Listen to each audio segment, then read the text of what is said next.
Merhaba, Motoron'da bugün 250 cc sınıfının iki büyük temsilcisiyle beraberiz. Spor Moto KTM'den Duke 250 aldık. Yamaha İstanbul'dan da 1 MT25 aldık. Bunları İstanbul'un yollarında sizler için test ettik.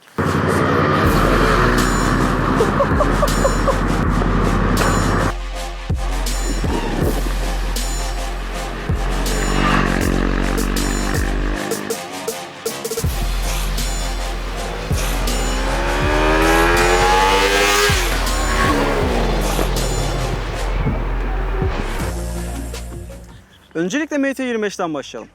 36 beygirlik paralel twin motoruyla 250 cc sınıfında bir devrim yarattı. Şu anda en güçlü 250 cc'lerden bir tanesi.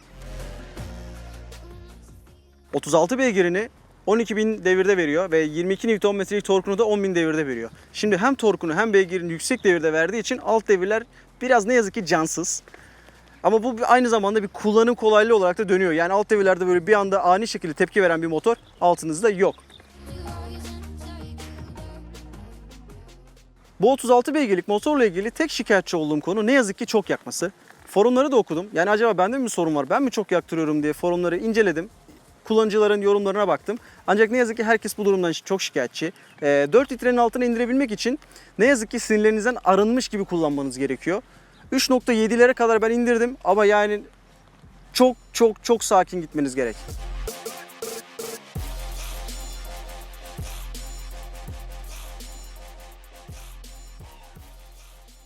KTM'de ise tek silindirli ve yine 250 cc'lik bir blok var.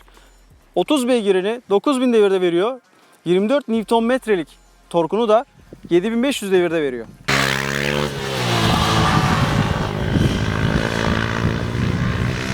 Alt devirlerinin tek silindirli olmasından dolayı MT25'e göre çok daha dolu olduğunu söyleyebiliriz. Ayrıca devirlenmeyi de en az MT25 kadar seviyor.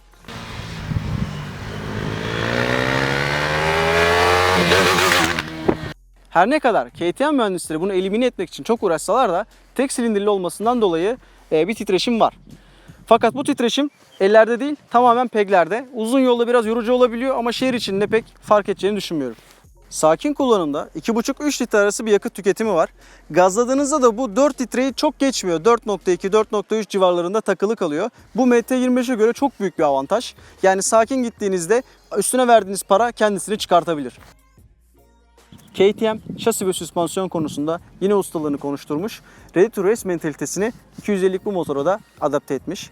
White Power'ın 43 mm'lik ön süspansiyonları kullanılmış. Arkada da yine White Power üretimi bir monoşok süspansiyon var. Süspansiyonlar gayet sert bir yapıya sahip. Metzeler lastiklerle birleştiğinde müthiş bir ikili oluyorlar. Yolu bayağı başarılı tutuyor. Önde 300, arkada da 230 mm'lik diskler kullanılmış. Bunlar Baybare tarafından üretilmiş. Ayrıca boşluğunda ABS sistemi konulmuş. İstediğiniz zaman ABS'yi kadranda bulunan bir tuştan devreden çıkartabiliyorsunuz. Keşke ABS 390'da olduğu gibi bir süper moto modu da koysalardı. Yani arka taraftaki ABS'nin iptal edilmesi fakat öndekinin aynı kalması gibi. Bu olsaydı çok daha güzel olurdu. Keşke yapsalarmış. Bu modelde de öncekilerden alışık olduğumuz trellis şasi kullanılmış. Yakıt harici 147 kilo ağırlığa sahip ve bunun hafifliği çok rahat bir şekilde hissedilebiliyor. Her araya girip çıkabilen, oldukça rigid, keskin dönüşlere sahip, virajlarda da çok iyi bir motosiklet.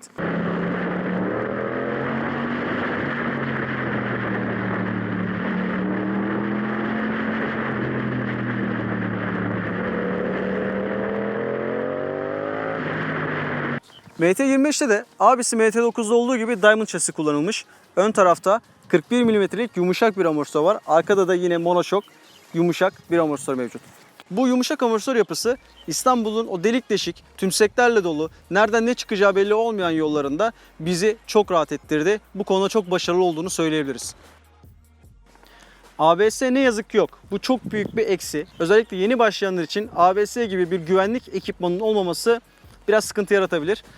Frenler ne yazık ki radyal değil. Radyal ve normal fren arasındaki farkı daha iyi anlayabilmeniz için aşağıya bir link koyduk. Daha önce yazdığım bir yazı orada mevcut. Ayrıca kullanılan IRC lastikler çok sert hamurlu ve geç ısınıyor. Kuru havalarda bu pek problem değil. Ancak ıslak havalarda ne yazık ki sürücüyü çok korkutan, aşırı kayan bir duruma geçiyor. Yakıt hariç 150 kiloluk ağırlığı ve alçak selesiyle bu da çok hafif geliyor ve kolay kullanılıyor. Fakat Duke 250 gibi oradan oraya zıplamaya pek müsait değil. Motosikletin genel karakteri sakin, rahat ve konforlu. KTM bu sene motoru Euro 4 için değiştirirken tasarımı da ihmal etmemiş. Farı değiştirmiş, işte rengini değiştirmiş, stickerların tasarımını değiştirmiş, selenin kontörünü değiştirmiş, onu değiştirmiş, bunu değiştirmiş, işte egzozu alttan yan tarafa almış, bir sürü şey yapmış. Bunu güzel de yapmış. Vallahi bayağı iyi olmuş. KTM bu Ready to Race mentalitesiyle çok güzel bir sürüş sunarken bizi rahatsız eden bazı şeyler de yapmış. Bu taş gibi sele çok sıkıntı. Özellikle arkaya artçı alıyorsan çok büyük bela. Ufak. Arkaya oturan artçı direkt sırtının üstüne oturuyor gibi geliyor. Ve özellikle bu sertliği yüzünden 100 kilometre üstü yollarda kıça bayağı bir ağrı yapıyor. Yani ben öyle hafta sonunda uzun yola gidiyorum. İşte arkama kız arkadaşımı alayım. Pikniğe gidelim, şuraya gidelim, buraya gidelim diye düşünüyorsan bu motoru hiç düşünme. Çok büyük sıkıntı olur sana. Açıkçası büyük problem. Yine önceki nesilde kullanılan turuncu renkte o bildiğimiz kadran kullanılmış. Bu kadranın tek sıkıntısı okunamaması.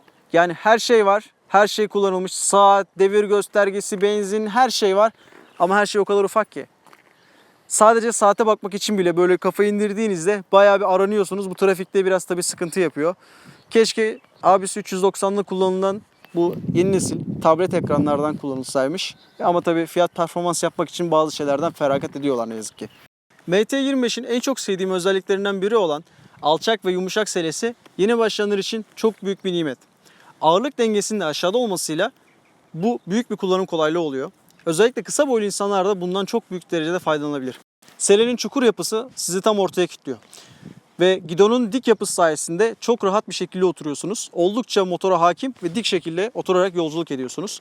Bu KTM'de biraz daha spor vaziyetteydi. Yani biraz daha farklı tipte motorlar. Oldukça rahat, oldukça güzel bir selesi var.